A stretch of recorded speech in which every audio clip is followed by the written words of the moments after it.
storm, man. Nobody calls Han Solo a bitch. Bring him on. I prefer a straight fight to all this sneaking around. I don't know where you get your delusions, laser brain. Oh, come on, bro. It's the wars. To say it's a slow news week for Star Wars would be obvious. An understatement. But I'm going to say it anyway. It's a slow news week for Star Wars. This is The Wars and More. I'm Joe, and of course with me is my good buddy Doug. Hey Doug, how you doing this week? Doing pretty good, Joe. How you doing? Oh, I'm doing all right there. There ain't much out there, buddy. No. Much.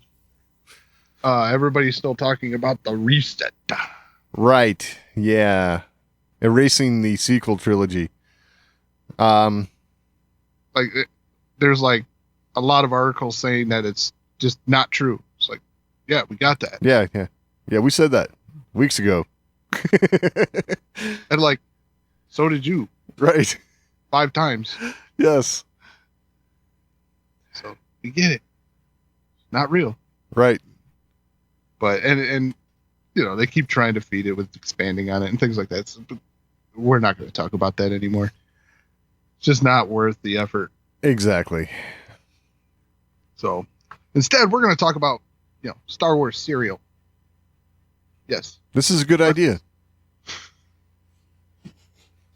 So, man, the Baby Yoda pandemonium continues.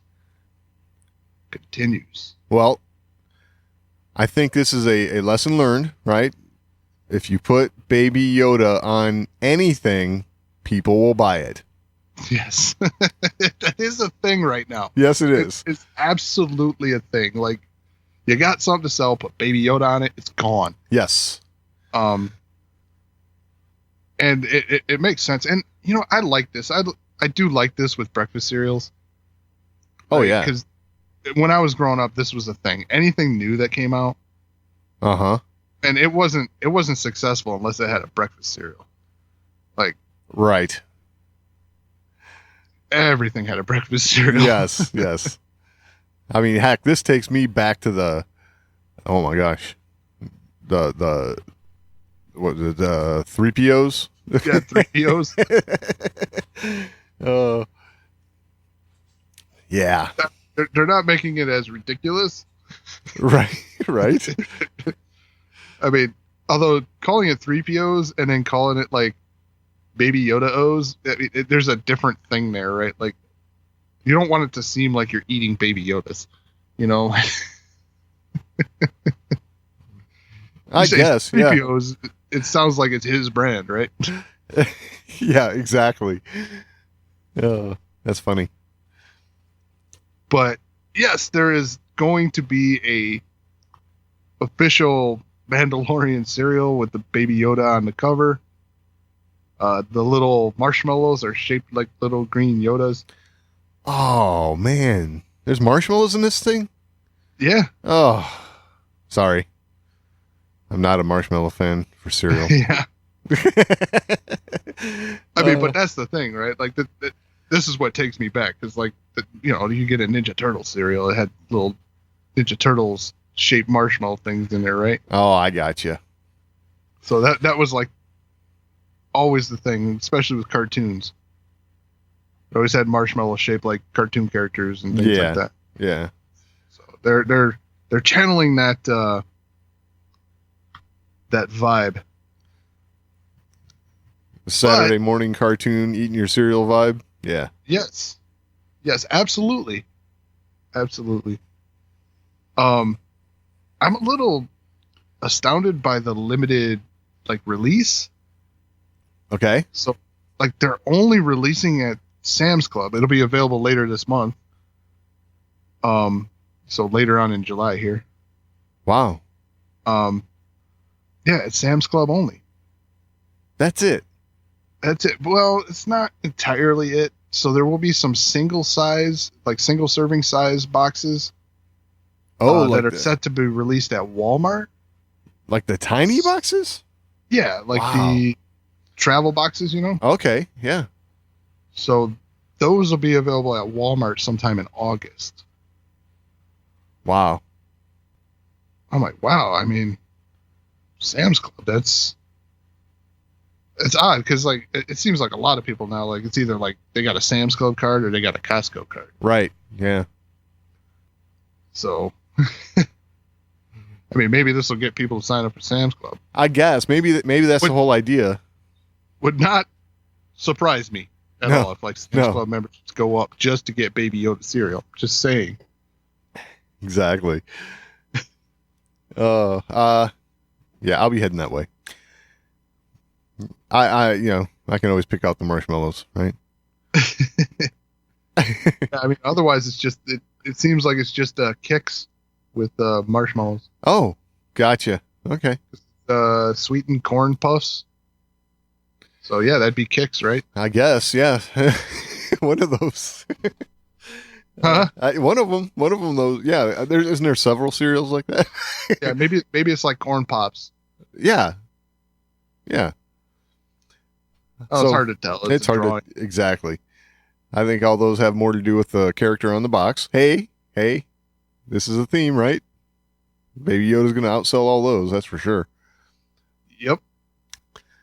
So, how many of these do you think are going to get purchased and then never opened?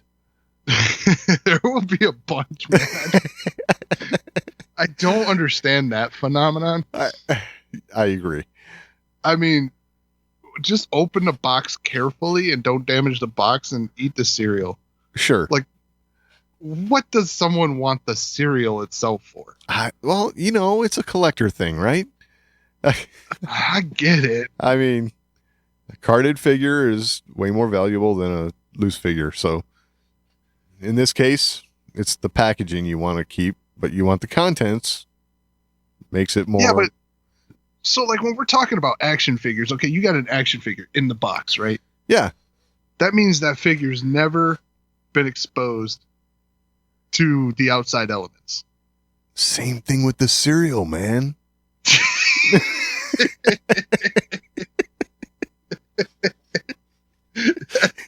That's true. Well, that's true. Right. Cereal. I mean, what are you going to do? Put it on your shelf later on? Like, because it's not going to be edible in 10 years. Hey, you never know. Or 20 years or whenever someone decides to open that bag. Oh. Hey. I just know that there are going to be people who don't open these things. That's all. I'm just saying. And it'll in their eyes be more valuable kept in that manner. So, yeah. Well, hey, more power to them. Exactly. It's your money. Exactly. Yeah, but if I'm buying food, I'm going to eat the food. That's for sure. Yeah, heck, I might keep a box. Right. But I ain't keeping the damn cereal. That's right.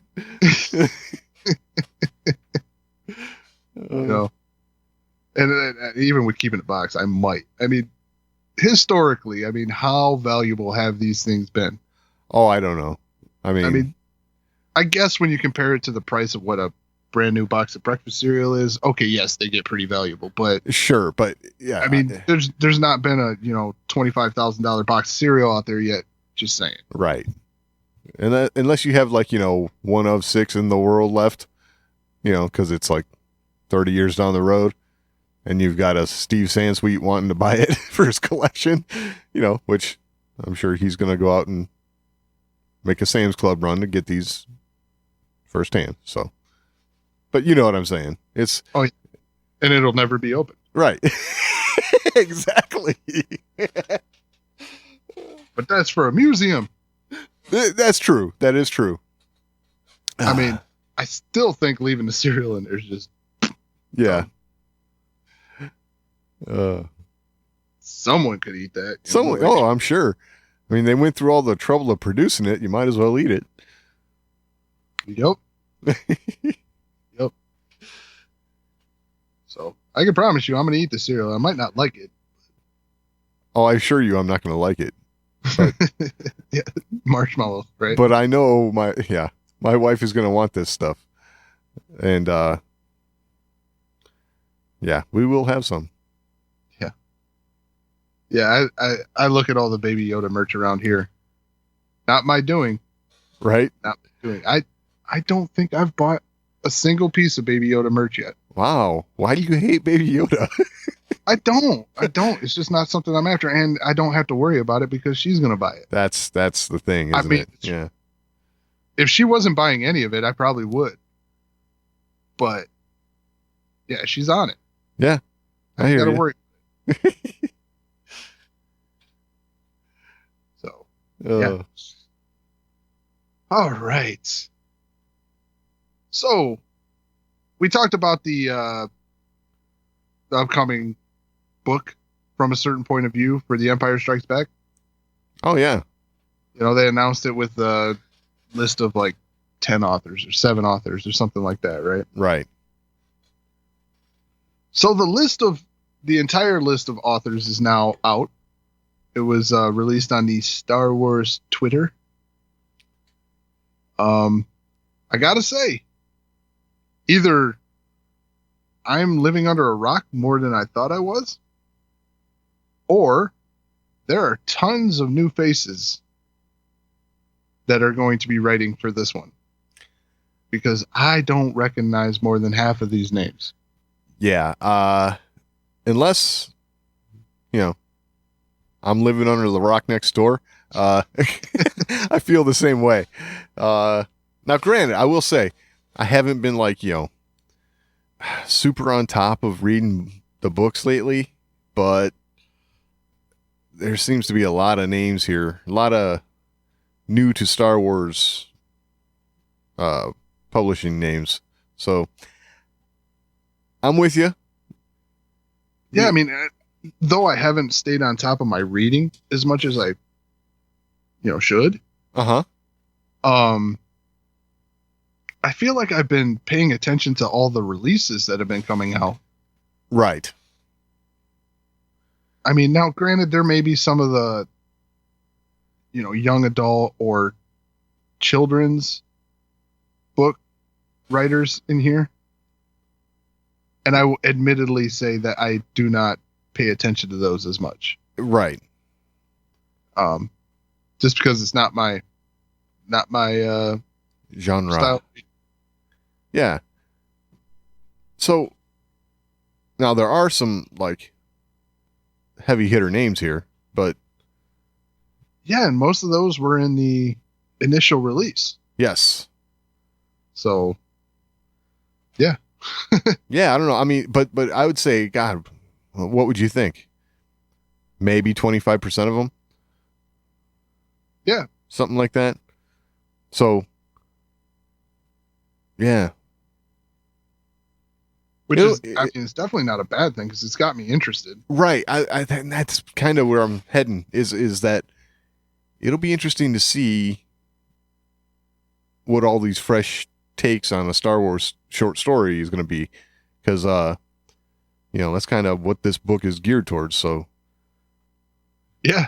I mean, Point of view book, right? yeah. So yeah, seeing these different presumably different perspectives. Yeah. So I thought that was interesting, that I was like looking at the list, I was like, wow, I don't know that person, don't know that person, don't know. I was like, whoa, this getting out of hand. Exactly. And then you got to start wondering, okay, are these people, is this, like you're starting to wonder, right? Is this their first attempt at a Star Wars story? Huh? Like foray into Star Wars? Right. Like, yep. Or do they have something coming down the pike later? And this is kind of like a, that could be too. like a little appetizer for their work coming later. You never know. I mean, it seems to me like Star Wars publishing is kind of going to be going hot and heavy here, especially in this High Republic stuff. Yeah, that's true. That's true. So, yeah, I didn't really think about it like maybe these people are people who have upcoming works. Or maybe they're just authors that, submitted an idea and it stuck. Right. Could be. Yeah, it could be a one-off thing. Yeah. Can't I wait don't to know. find out. Yeah. The ton of new names was super interesting to me, and it really entices me to pick up this book. Right on. I definitely want to check out what so many new people have to say. I think this is a good thing. Yes. Yeah, for sure. You know, Star Wars has touched so many people. You know, it doesn't need to be the same people telling the stories all the time, you know? Exactly. So, yeah, I like this. Cool. Okay. So, throughout this whole pandemic, Yep. There's been questions about, you know, the parks opening back up and things like that. So now there's a new virtual queue system for Rise of the Resistance at the Disney parks. Right. You know, I guess this needed some special attention because this is the most sought after ride right now, right? Yeah, I believe so. I mean, this all kicked up right in the height of its release. Yeah, pretty much. In the middle of the fervor. Yeah, for sure.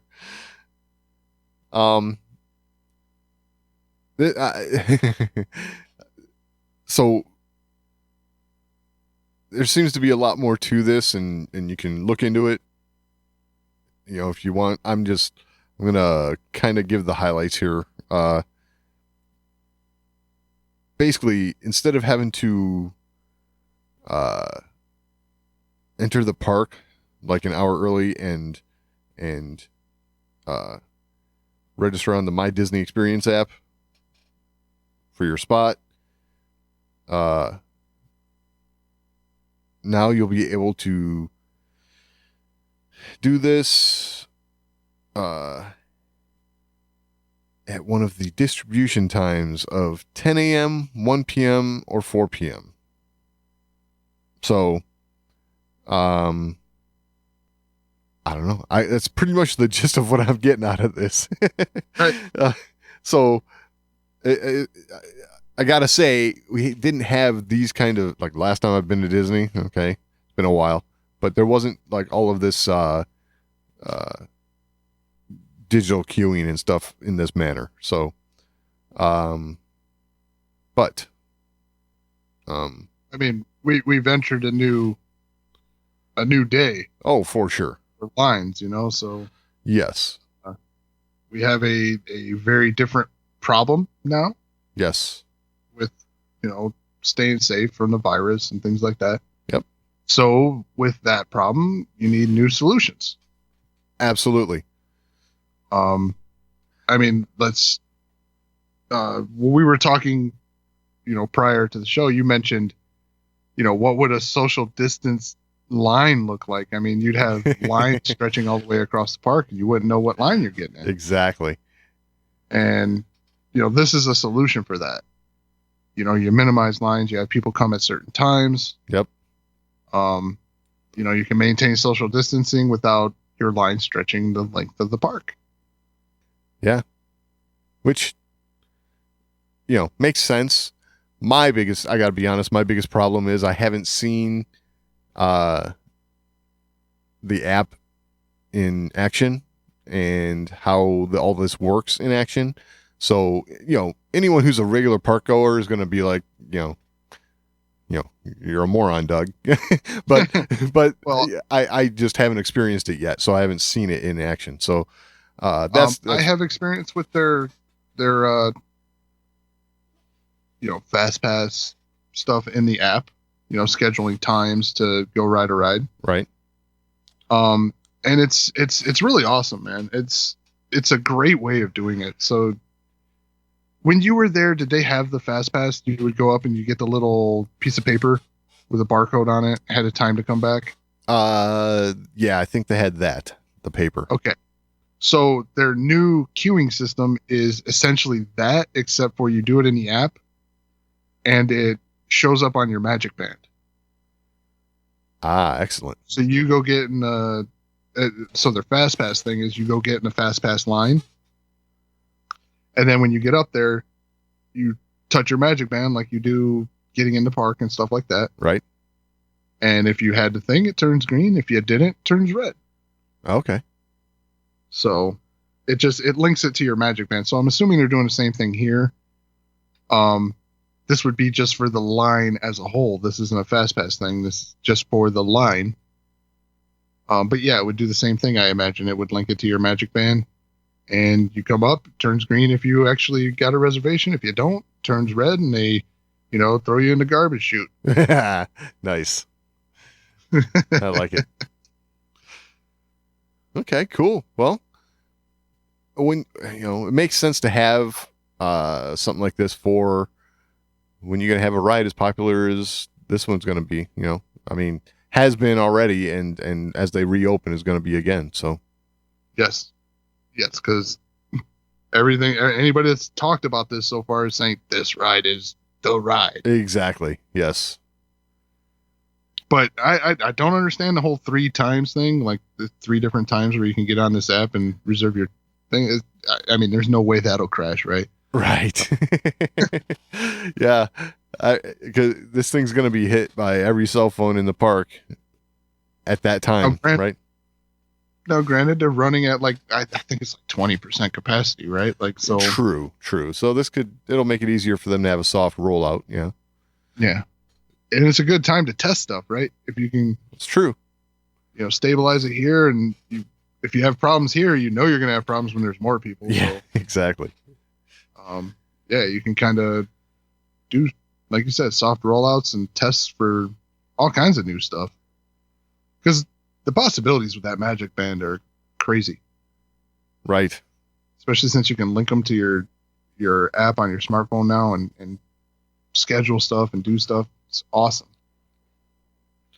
It's really nice to, go somewhere and not have to dig for that piece of paper that you put in your pocket, 5 hours ago. Right. Wondering where it went. Yeah. I know it's here. Especially after you went on the water ride and it's all soaking. And, yeah. Gotcha. Yeah. Now you can just touch that band. It's awesome. Awesome. Really good idea. Sweet. Have something to add to the conversation? Or you just want to let us know how we're doing? Email us, show@thewarsandmore.com. That's the best place to get in on the action. But if social media is a little more to your liking, @TheWarsandMore on Twitter is always a good place to interact with us. And we're also on Facebook, facebook.com/TheWarsandMore. And of course, your portal to this and everything else, The Wars and More, is thewarsandmore.com. All right, so things are starting to open back up, right? Things are starting to resume again, albeit with changes and restrictions and things like that. Yeah, to be expected, slowly. But movie theaters are on that list, right? So some movie theaters are open up, primarily drive-ins right now, which is, I gotta say, I like the idea of drive-ins returning. Yeah, me too. A lot. Yeah, I like that idea a lot. Drive-ins I always thought was cool, especially as a kid. Yes. It's nice to not, one, you don't go sit in a seat that 15 other people have sat in today. Right. I don't know why, but that's always somewhat kind of bothered me a little bit. Yeah. It's just, I understand. Yeah. Just a little gross sometimes, Yeah. I've seen some of the people that sit in seats, right? Yeah, true. And anyway, that could be a whole nother diatribe. Right. But, with reopening, I mean, there's nothing coming out right now. Oh, you mean film wise? Yeah. These companies don't want to release films when, theaters are only putting 10 to 15 people in them. Yeah. That's that might be a little bit of a problem for a little while, I think. As we do start to reopen things, especially things like movies, right? They always, yeah. Anyway, go ahead. Yeah. Yeah, which I mean, that's kind of disappointing in one respect for me, because it's like, I don't like the idea that every movie is being released to try and make $1 billion, or Right. to be the box office leader for the weekend. Right. It's like, Now, we have seen some releases straight to a streaming service. right. So that sort of thing's been kind of cool. But I understand where you're coming from, because a lot of times they want to get the hype of all these numbers. Right, and I understand that a little bit. It's not just about the hype of the numbers. Some of these productions actually need that, or they fail, True. because it costs $250 million to make this movie Right. or more. So they need 500 million in order to just make somewhat of a profit. Right. So I get that too.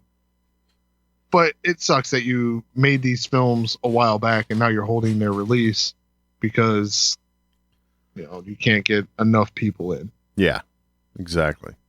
I mean, right now you're making $0 on it. So, It's true. Very true. but yeah, that's a whole nother thing too, right? Like Mhm.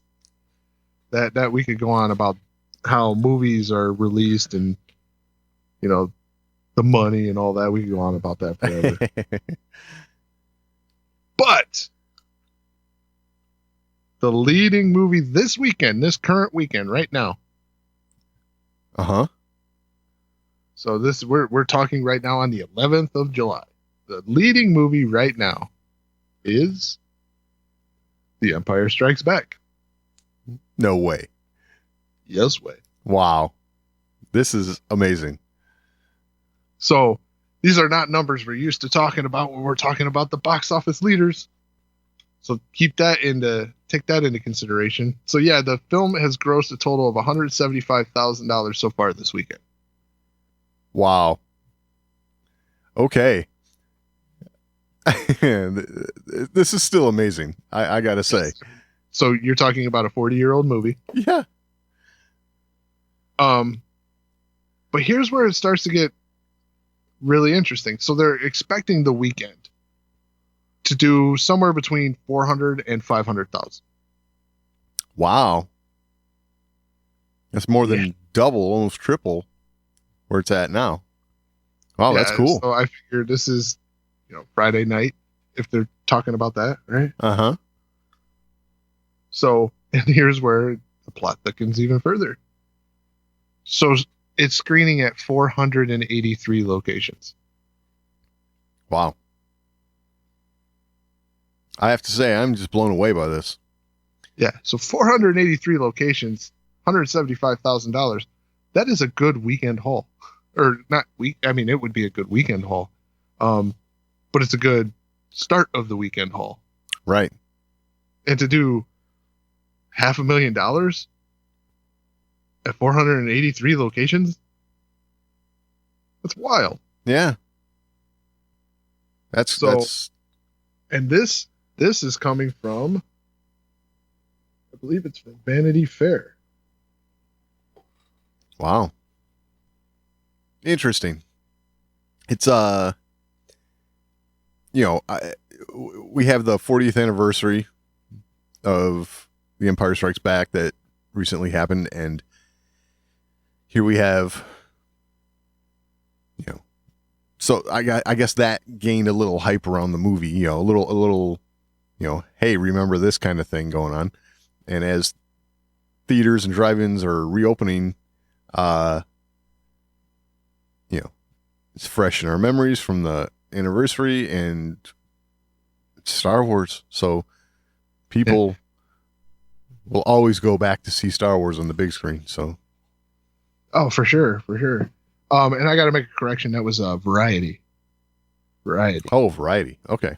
Vanity Fair is another article I have. So yeah, Variety. Yeah, and it's really wild to see because like the movies it's competing with right now Uh-huh.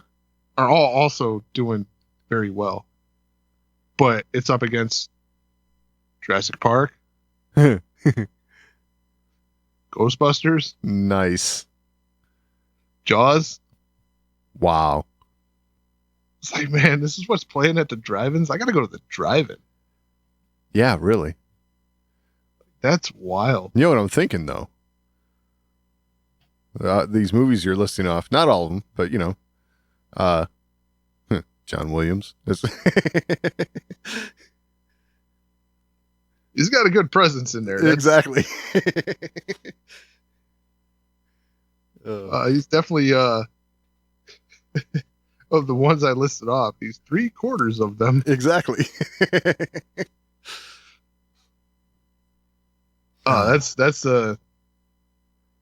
That just speaks of the skill Yeah, for sure.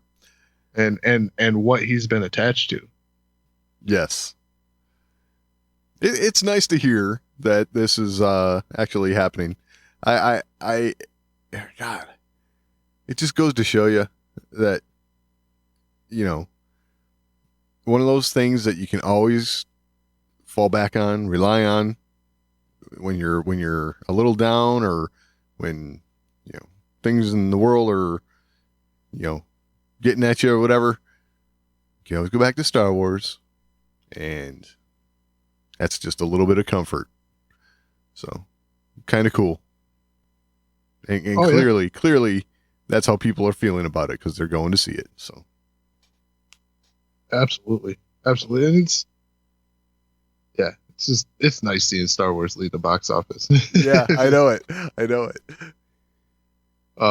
And it's no surprise that Empire Strikes Back would do that. Yeah, for sure. All right. So, I am terrible with names. We've established this over and over again.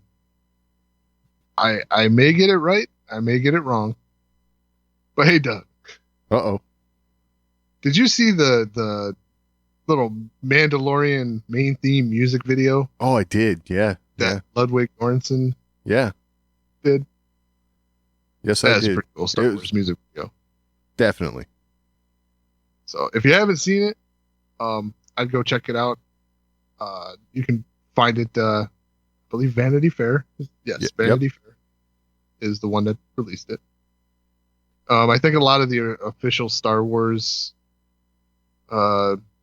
outlets released it as well. Right. But yeah, it's pretty cool music video. It's just him and a bunch of instruments and a bunch of Mandalorian scenery. Right. Yeah, a little bit of the volume too that we talked about, how they shoot the Mandalorian. Yep. Kind of cool. Yeah, they put some effort into this. Yeah, for sure. But yeah, it was cool to see him and all these different instruments and play this score. It's a very simple theme, right? It seems that way, but as it when it first starts, but as it builds, it gets more complex and moving as it goes along, and right. That's one thing that I like about it. Actually, it's just how it it starts off very isolated, kind of simple, and then it gets huge. Hmm. Well, I was commenting on that simplicity because it is, the show is kind of that way, right? It's a very simplistic way of life, I guess. Right. I guess simplistic ain't the right word, but it's a loner out there, right? Yeah. Yeah. Well, they even say as much in season 1, right? Right. Pretty much only one of us goes out at a time, kind of thing. Mm-hmm. And in a galaxy that's so huge and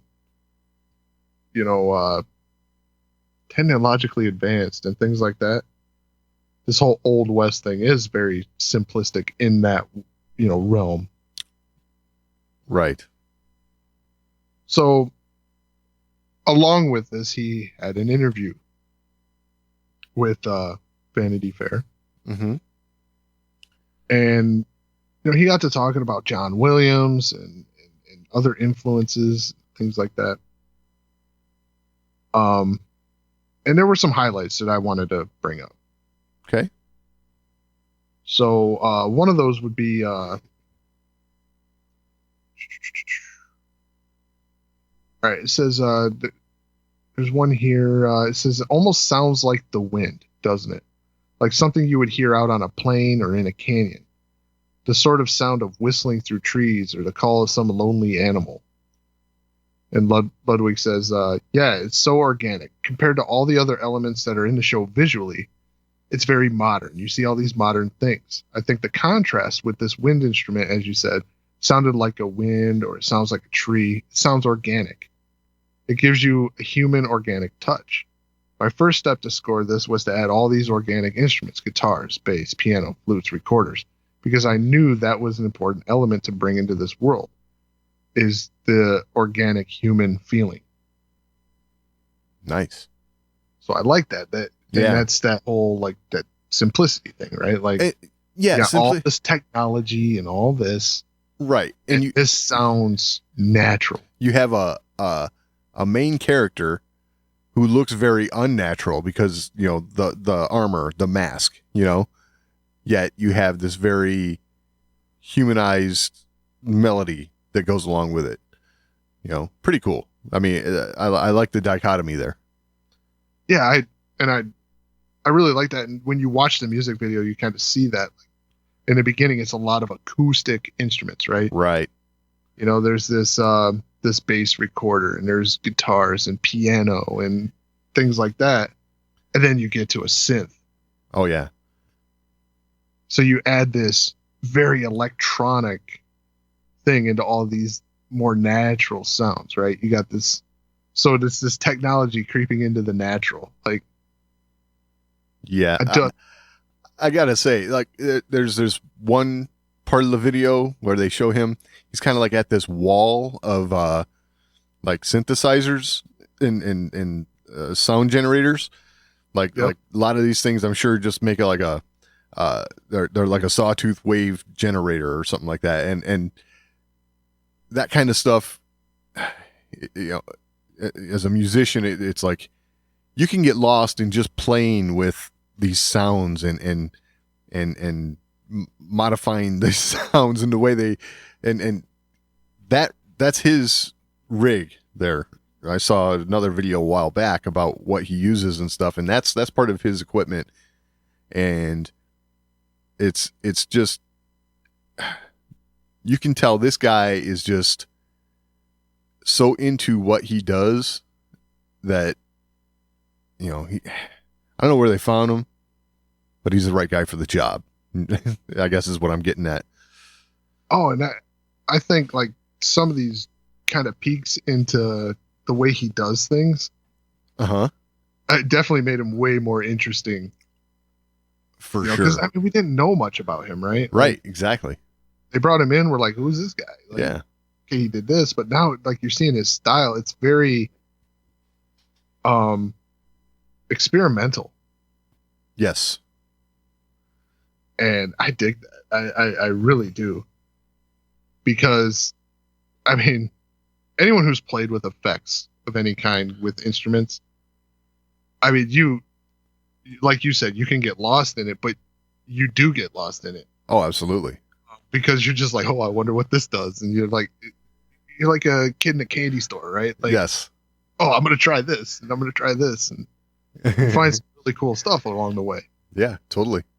So I imagine that's kind of like how he does things. He's like, ooh, I'm going to try this. Yep. It just plays with it. And it's like, oh, that's the wrong way. And let's go back and then let's go this route. Like, right. It's got to be a very fun way of doing it. Oh, absolutely. I love experimenting around musically that way. I just don't have much time to do it these days, but it's like I said, the way the whole main theme plays out starts very alone, isolated, organic, and builds into this huge melody, like orchestrated thing, I don't know. It does hit you like every time you hear it. So, and now you know what that is. Yeah. That you don't have to, you don't hear it and go, oh man, I know that from somewhere. No, that's the Mandalorian. That's it. And it's left its imprint on us already. Yeah. And so like as a drummer with a, like a symphonic band background. Yep.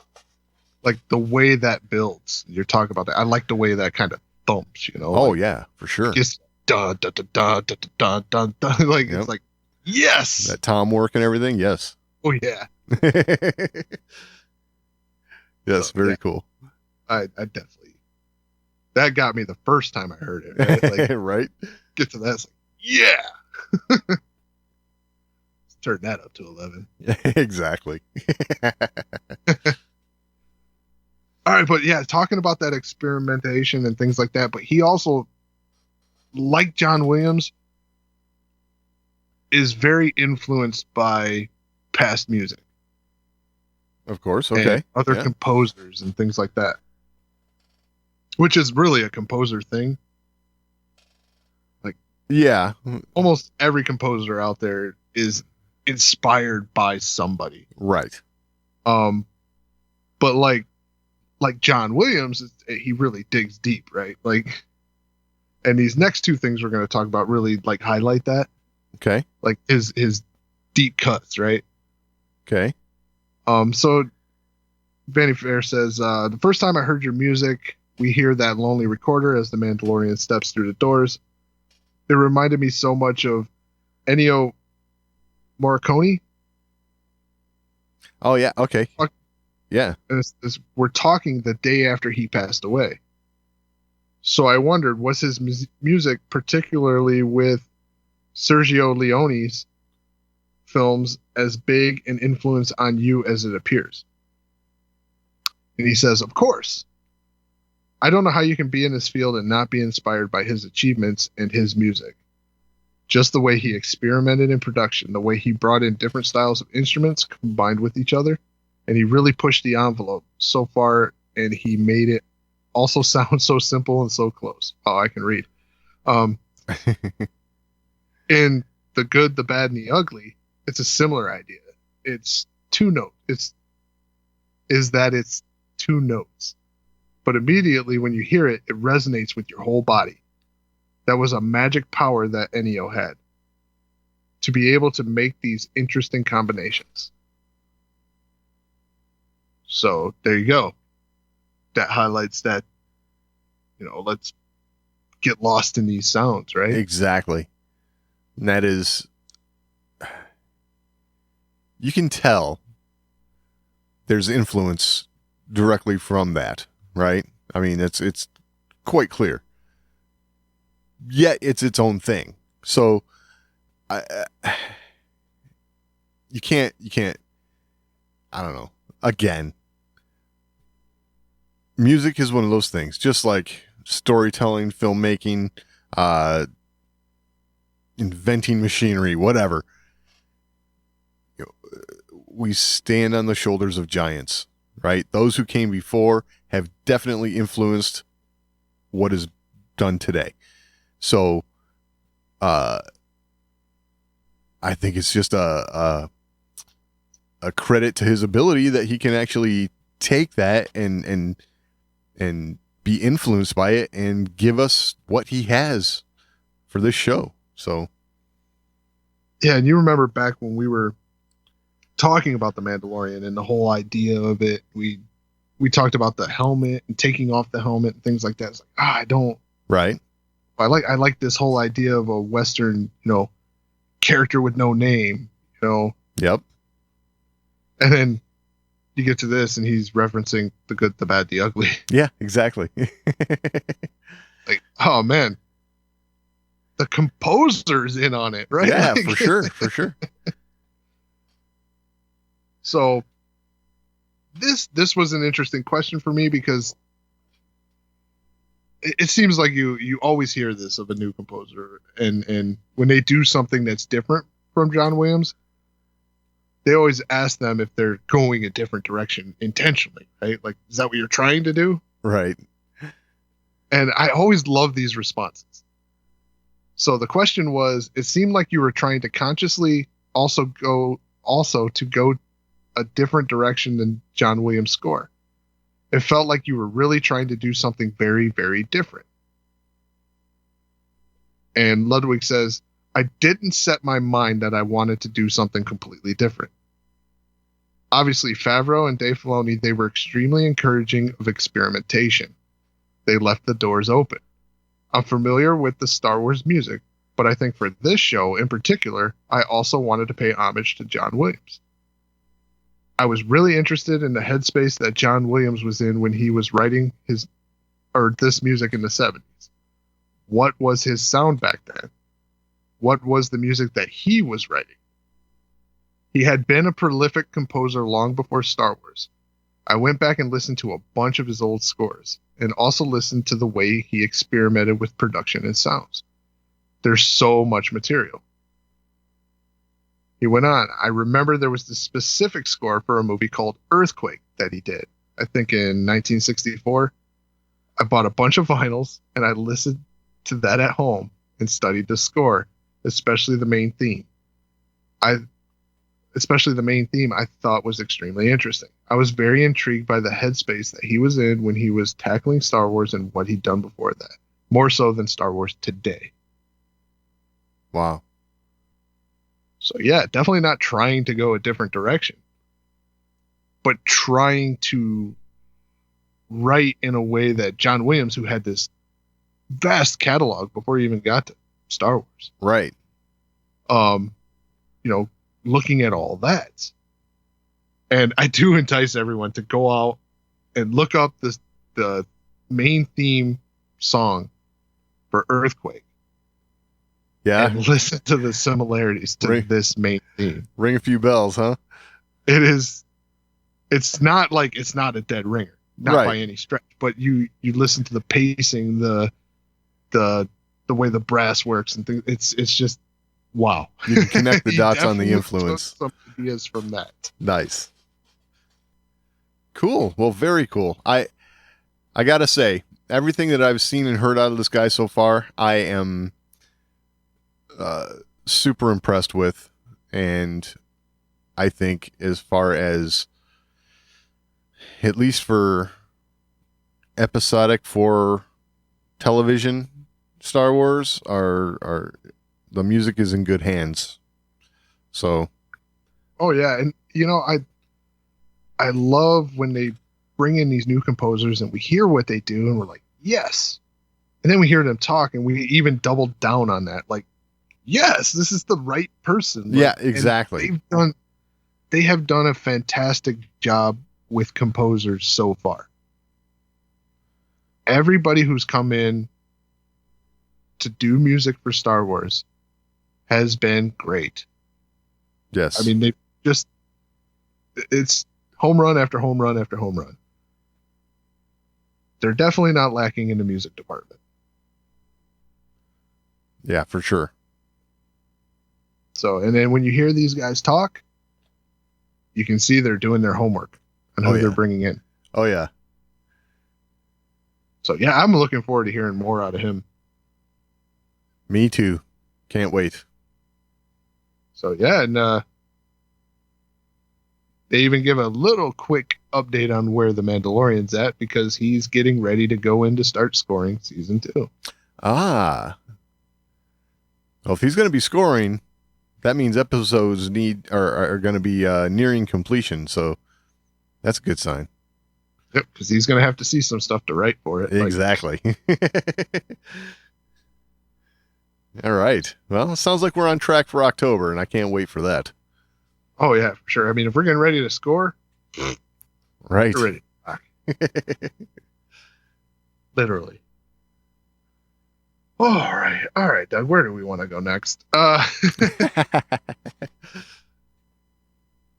So I guess we'll do a couple quick hits here, right? Quick hits. Sure. So, TV Critics Association. Yes. I'm not so familiar. Nor am I. But they're nominating The Mandalorian for Outstanding New Program. Yes, which I would say all of us can probably agree that's no surprise, right? Because The Mandalorian is so good, right?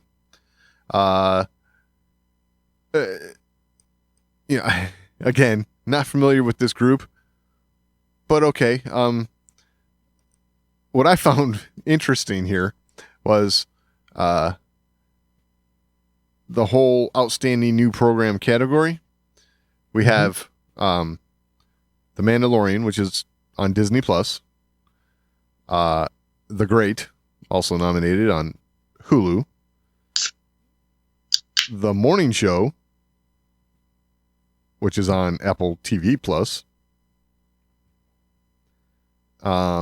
Never Have I Ever from Netflix. Watchmen from HBO. And Zoe's Extraordinary Playlist from NBC.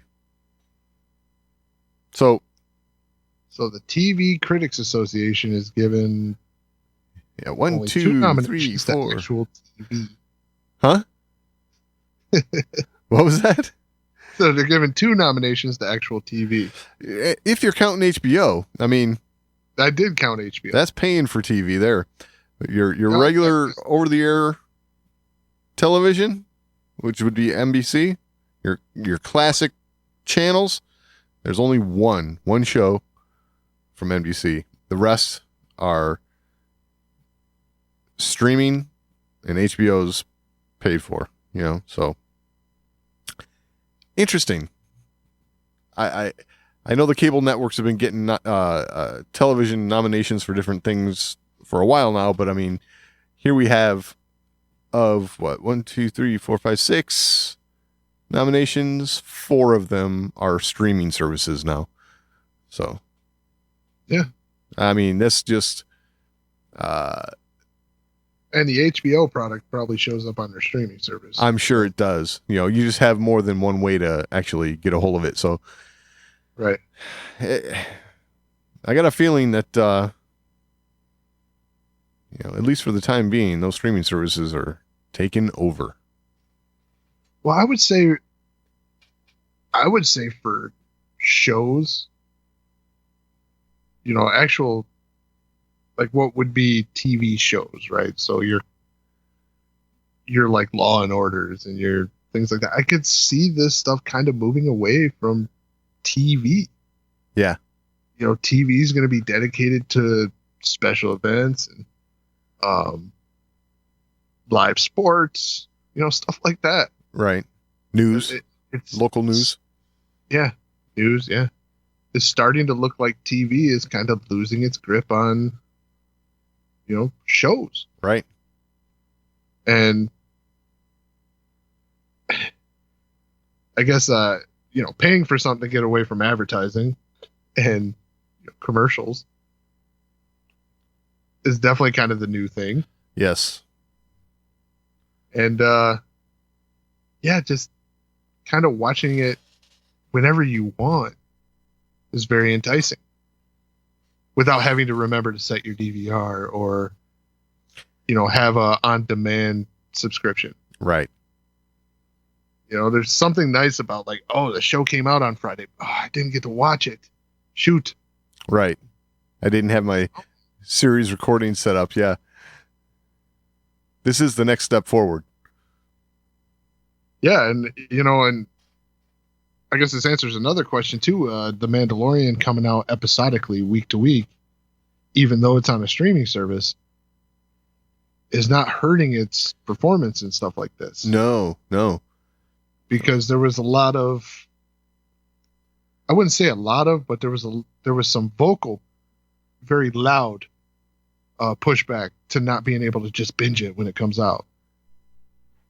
Right. About not releasing it all at once and doing it week to week. That seems to be a non-issue at this point in the game. I would say it's probably to the Mandalorian's benefit because it allows everybody to actually digest the episode that they've just watched before jumping right into the next one. You know, you actually have to contemplate what you just saw for a little bit, you know? Yeah, I enjoyed that whole aspect of it. That I didn't just like, oh, I got time, so I just go on to the next episode, and I don't even Right. put any time into thought on what I just watched in the first episode. So Yes. yeah, like you're right. It's definitely to Mandalorian's credit for that. It's definitely helping that show. Absolutely. All right. Well, it's summer, right? Yeah. Summertime. And, since it was a good summer movie, Yeah. it was a good time to put Solo on Disney Plus. So, yes, Solo is now available on Disney Plus. Yeah, it's July, so I guess, yeah, it's a good time to do that. Yeah, wise guy. Yeah, I had to. I had a lot of fun with that on this show. Yeah, I know. But you weren't wrong. Nah, true, but I did say it a lot, so I get it. And, this is fun. Yeah. So, Fun. so now you can get your whole Star Wars movie catalog all in one place. Almost. Oh, what are we waiting for? The holiday special. Oh, well, of course. Well, once they remaster that and put it back out, yeah, I can't wait for that. Never happening. Okay. Yeah, I can see someone pitching that. Like, oh, I'm sure people have pitched that. And I'm sure, you want us to spend money on this? Iger was like, no. Chapek is like, no. And it's kind of where it sits, I'm sure. It's Maybe we should do a letter campaign. Oh, I'm surprised there hasn't been one every year for the past 40 years. So, I mean, Are you really surprised? No. But hey. Oh, all right. Enough ridiculousness. Yes. All right. So one thing I wanted to get into was, Doug, did you get to check out the excerpt from Thrawn Ascendancy? I did, actually, yes. Okay, so for everyone, over at StarWars.com, they released a small excerpt, I think both in audio format and text. So if you feel like reading it, you can just read it. If you feel like listening in audio, listen in audio. I did both at the same time. I listened to the audio and read it along. Oh, nice. That's a good way to do it. I just did the audio. But I was like, I don't even know why I did it. I just did it. Like, I just hit play and then I scrolled back up and started reading along. Cool. I guess I just wanted to make sure I got the information right.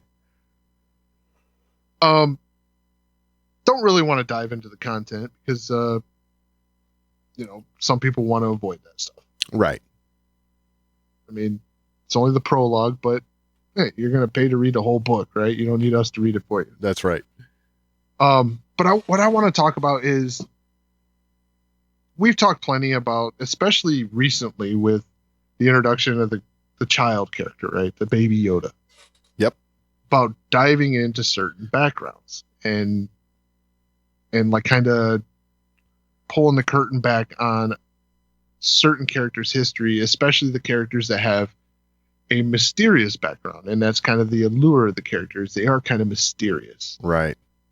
I would put Thrawn in that category. Sure. Thrawn has a lot of allure to him because he's a character of a species we don't see anywhere else within the Star Wars universe. True. He's literally the only one we see. Yep. And so his species is a mystery, much like Yoda. And even his background is a mystery. Like, he came along later in his life into the Empire. Right.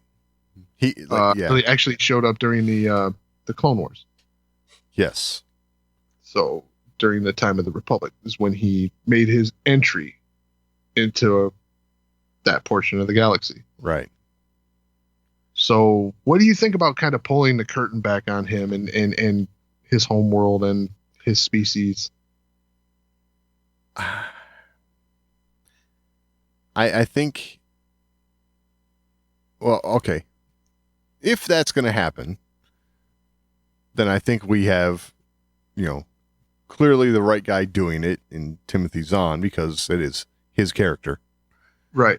And if that's going to happen, I think it's going to happen for a reason. We're going to get some background, not only into Thrawn, but into the Chiss themselves and how they operate, along with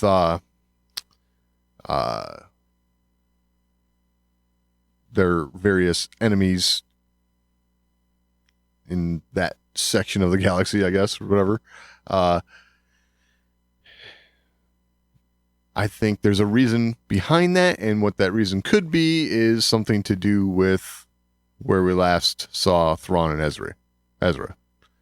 So if this story is delving into all of that, I think there's a purpose, and that's probably the purpose. That's my guess.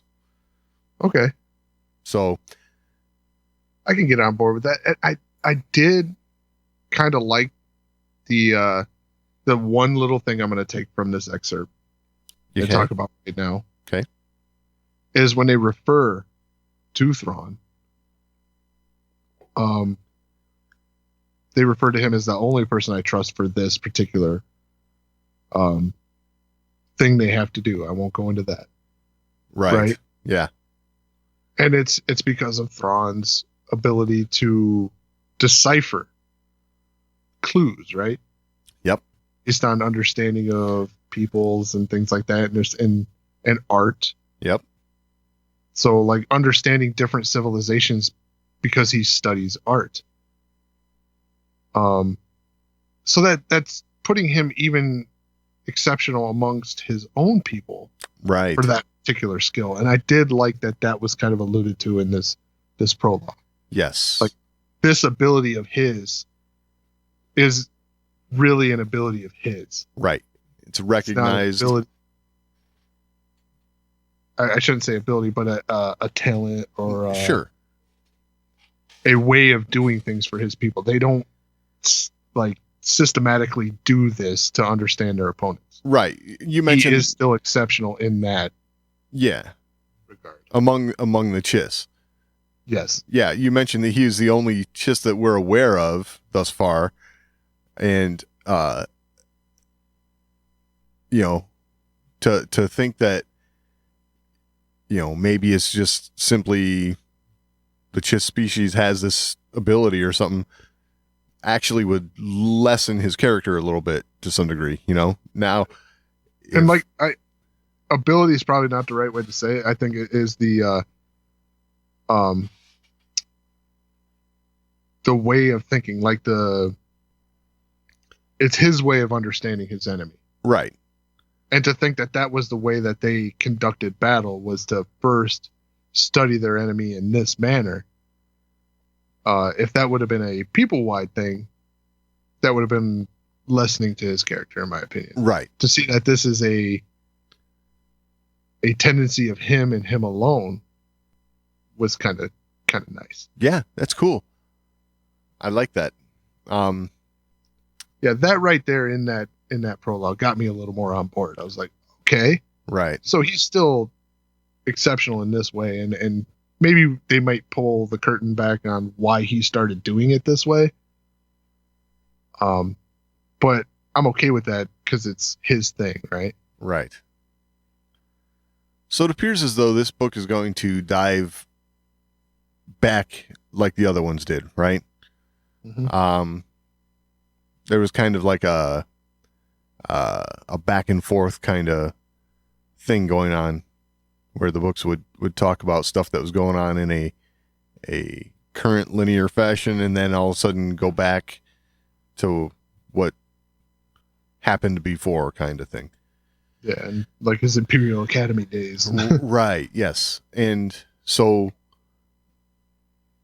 I have a feeling this is probably going to take on kind of that format, the way it sounds, as well, which, we're going to probably get a look further back than we ever got in Thrawn's life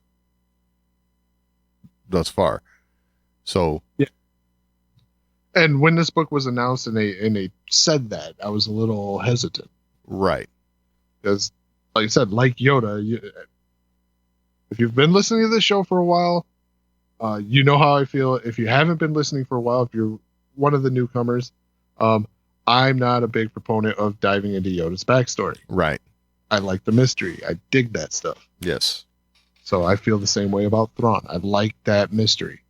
Well, there's another character a lot of people feel the same way about, and that's Boba Fett. There's some talk about him actually showing up on The Mandalorian, and some people aren't crazy about that idea because that'll, give us a little too much information about him, maybe, So we'll see. Information, then he was a clone of Jango Fett, and well, whatever. There's a large gap of time where we don't know what happened and who's actually under that armor. So, there's a lot of speculation back and forth about if that's really the same clone or if it's somebody else now or whatever. Someone else was in the name. Right. But yeah. From what I read about his presumed appearance in The Mandalorian, it's going to be very minimal, which I see as a good thing. Yeah, I would think so too. So, yeah, not even confirmed though, right? Like, yeah, exactly. I think. Go ahead. I will say this about the idea of it being a different person. I think that would take the whole idea of Tim Morrison coming in to voice the character. I think that would mean that it's the same character. Right. And I know we've had this discussion and how you feel about it, but there's also been the talk of possibility of Rex. So, who knows at this point? But, there's all kinds of stuff that we just don't know yet, and we'll find out as it comes. But, yeah, I got a feeling another place that we are going to end up having to look for, maybe a little too much being revealed, and I'm only talking because of its place in time, is the High Republic era and Yoda species. It's a little concerning, if you're going to have a younger Yoda, and just how he plays into how all that plays out. So, yeah, I mean, I'm all for, showing Yoda in the past. Right. Like, you can show Yoda all you want. I don't really want to dive into Yoda species. Right. I like that mystery. I don't know why. I can't explain it. But I dig the mystery. Yeah. Yeah. I'm with you. But here we have, 3 total examples of the species, and all 3 are force sensitive. So what are we to imply from that? That his species has a natural connection to the force? I guess. So, I think if we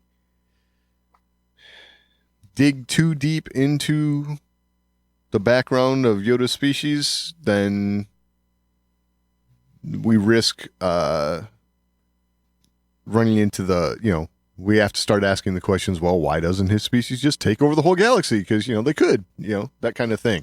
So, it's probably, we have Baby Yoda here, and I'm sure there's going to be some story that plays out for Baby Yoda, and it's going to end up being a good thing because, if it turns out to be bad for Baby Yoda, people will riot. So, but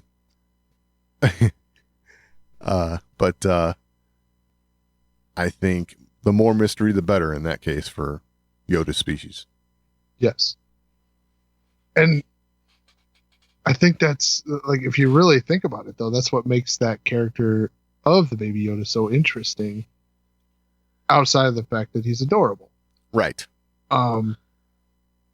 Is that there's so much mystery. You're left wanting, right? Like, you want it, but you don't want it. Exactly. So I think if you want to dive into this, I still think you stretch it out as long as you can. Yeah. I'd agree. Leave that mystery there a little bit. Don't just end this show with them finding his homeworld and there's, a million Yodas. Right.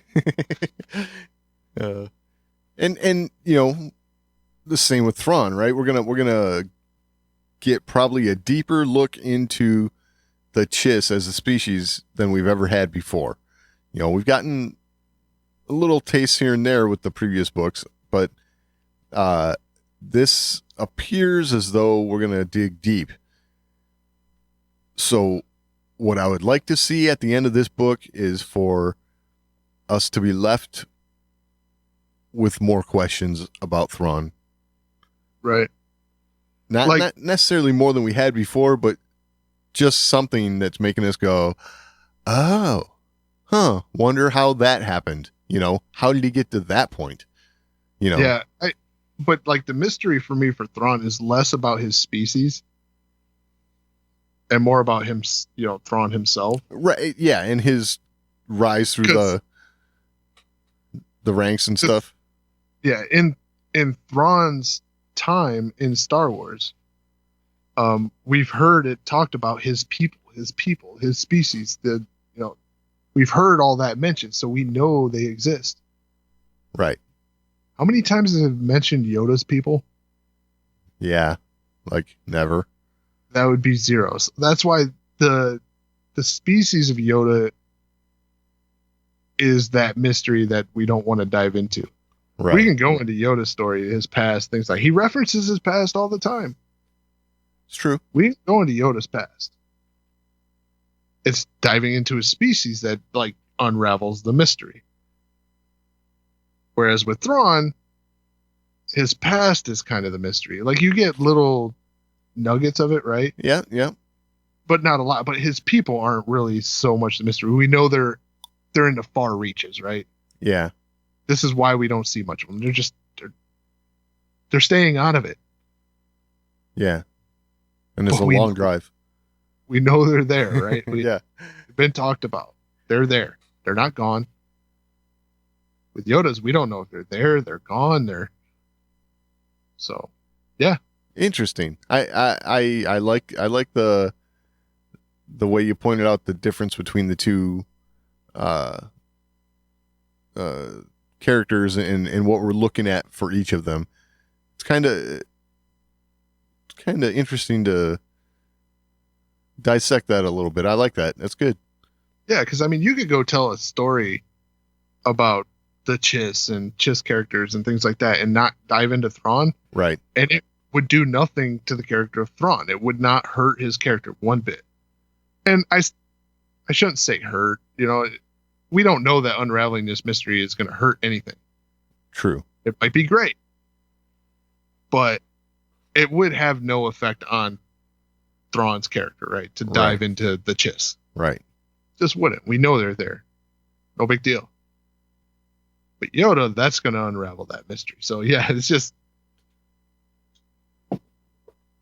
there's different things that make certain characters mysterious. Yeah.